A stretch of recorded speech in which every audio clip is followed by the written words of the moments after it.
Hello मित्रांनो, तुमच्या Marathi Dick चॅनलवर स्वागत आहे।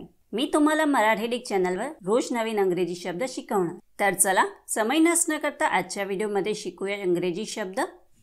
Hours might differ. Hours might डिफरचा मराठी अर्थ कामाचे तास वेगळे असू शकतात होत आहे। आवर्स माइट डिफरला आपण वाक्यात प्रयोग करून बघूया। पहिला वाक्य आहे, due to the current situation the working hours might differ.